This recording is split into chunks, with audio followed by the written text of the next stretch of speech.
Hello, loyal Tube viewers! I'm Oded Grober. I have taken over Jason's seat, and now all of your show belongs to me. Today on the show, we have the next big thing from Google, gamers from South Korea, and the YouTuber who makes $4 million a year. But first, let's see a blockbuster from Iraq. Let's start the show with a very successful film, Clanging of the Swords 4, now on a screen near you. Aerial shots, slow motion explosions, scenes filmed through a rifle's crosshairs. You might think this is footage from a new summer blockbuster, but you would be wrong. It is in fact a new propaganda video produced by Sunni jihadists from the armed group the Islamic State of Iraq and Syria. The extremely violent hour-long film was published online just days before the ISIS launched a massive offensive in northern Iraq.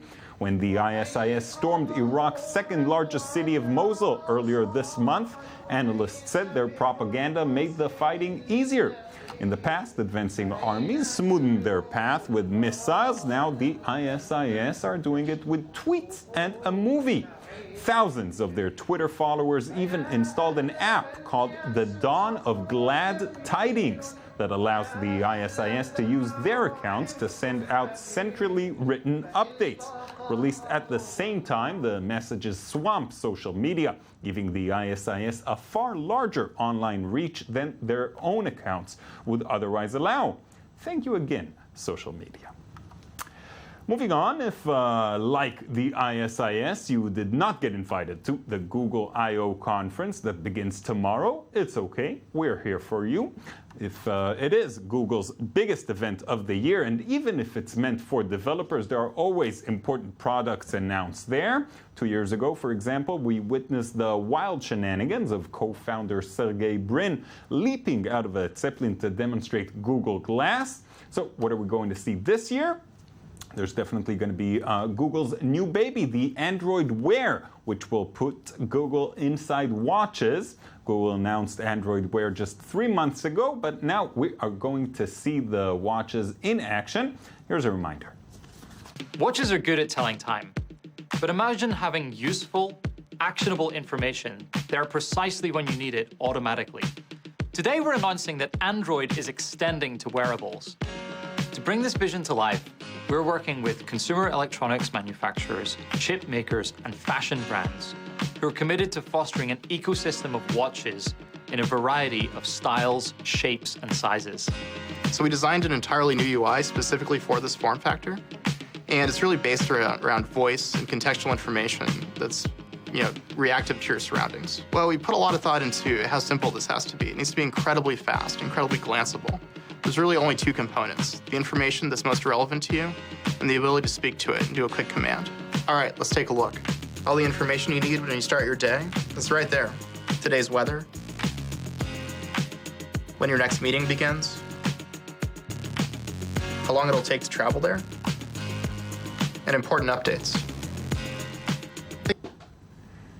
So Google had a very interesting year with lots and lots of announcements, like buying Nest, testing their self-driving cars. So to know more about what we can expect at Google I/O and how it's all going to connect, we have the Tube correspondent, Shai Ringel, with us in the studio. Hey, Shai. Good evening. How are you? I'm fine. Good. I think, yeah. Good. So what's going to happen at Google I/O?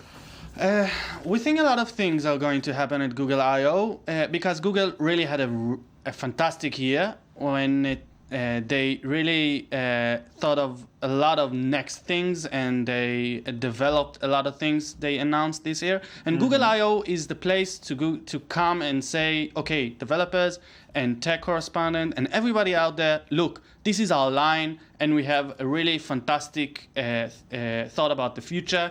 And this is what we're going to bring this year. Yeah, and that's what they've been doing in the last few years. There's no reason to think that this year is going to be any different. Yeah, but this year we probably know everything they're going to introduce because we already know about the Google Android Wear.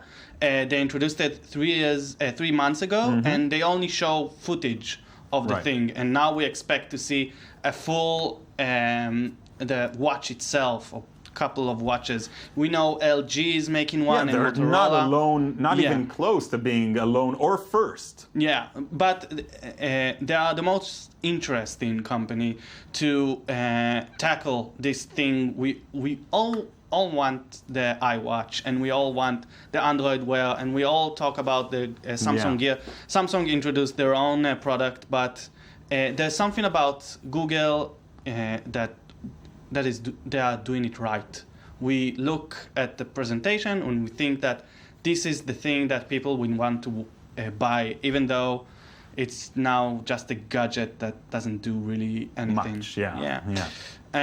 So we really expect them to show the watch itself. We know that Motorola is making an Android Wear that they'll introduce in I/O, and we know that LG is making one, and we kind of.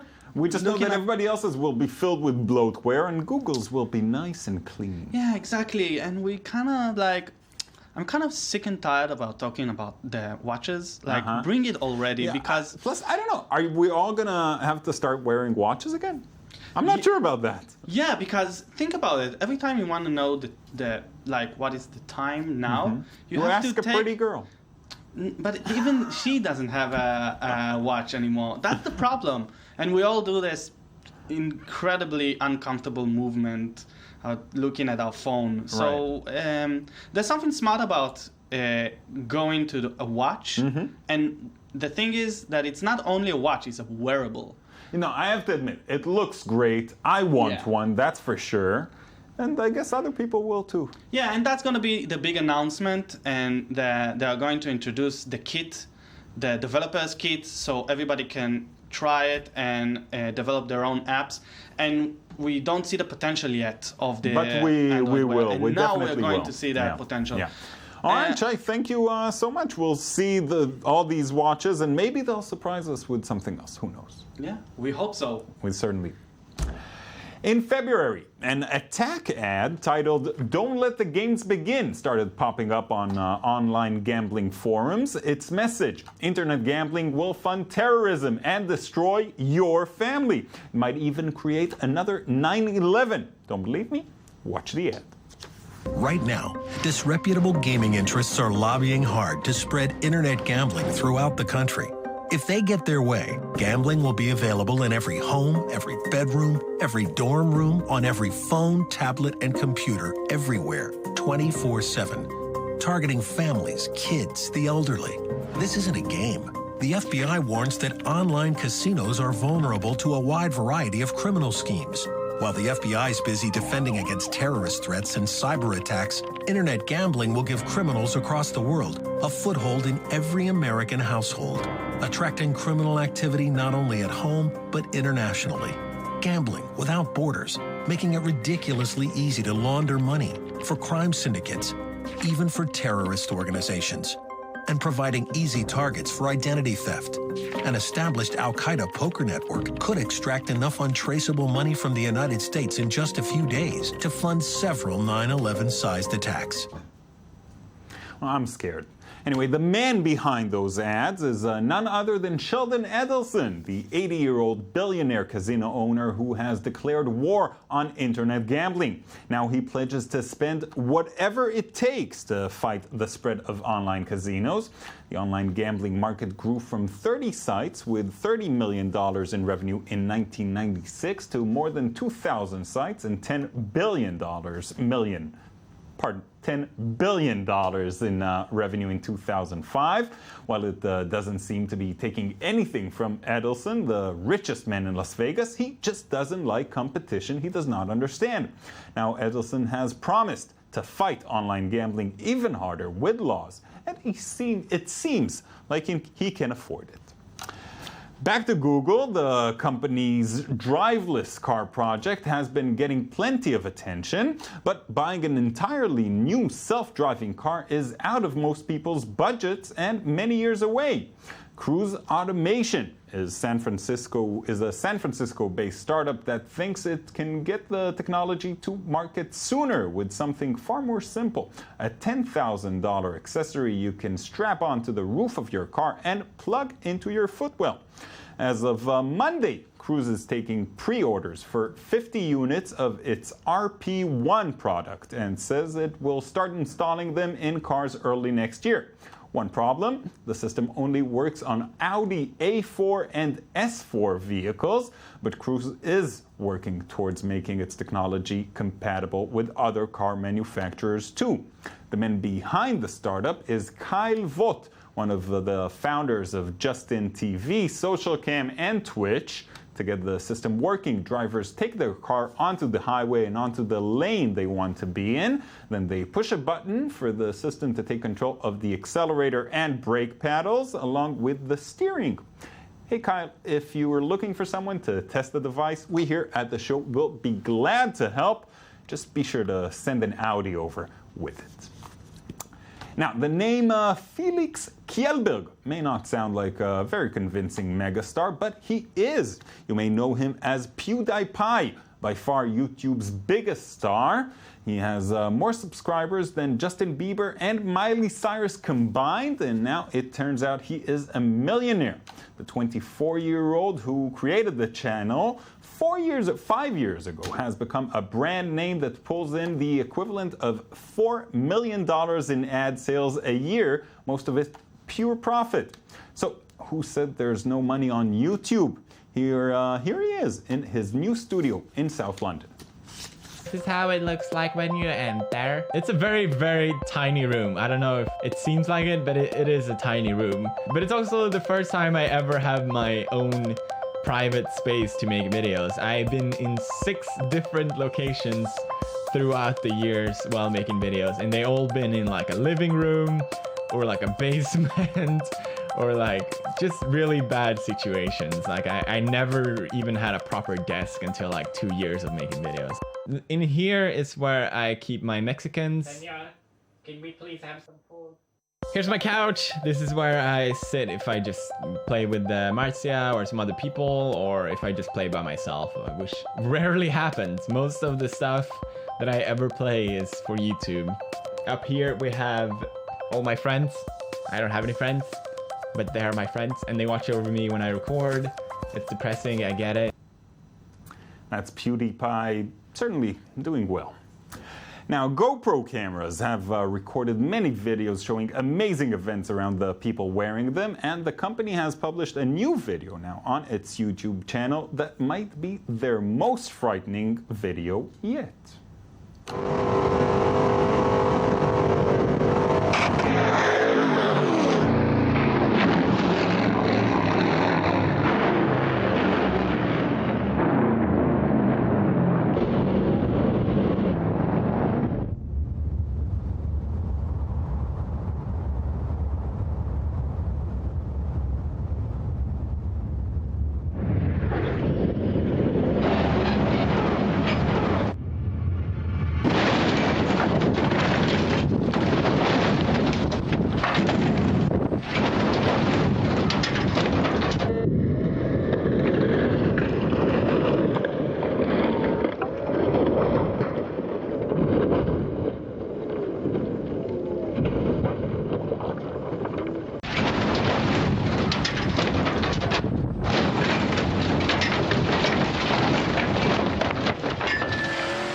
So yeah, while trying to document the driver's attempt at beating the world record for the longest ramp car jump using only its cameras, GoPro managed to capture the extremely scary experience of a high-speed car crash, so be sure not to try that at home.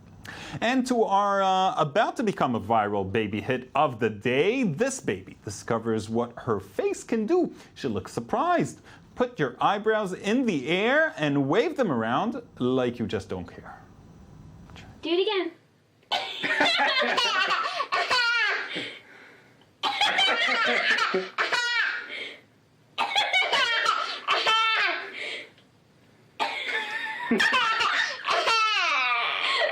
Try it again.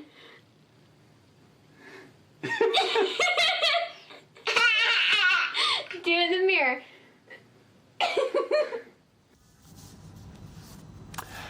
That's nearly it for today's show. I'm Oded Grober. I hope you enjoyed watching our show. You can find our past shows on our website, i24news.tv, or you can look us up on Twitter or visit our Tumblr. We're there for sure.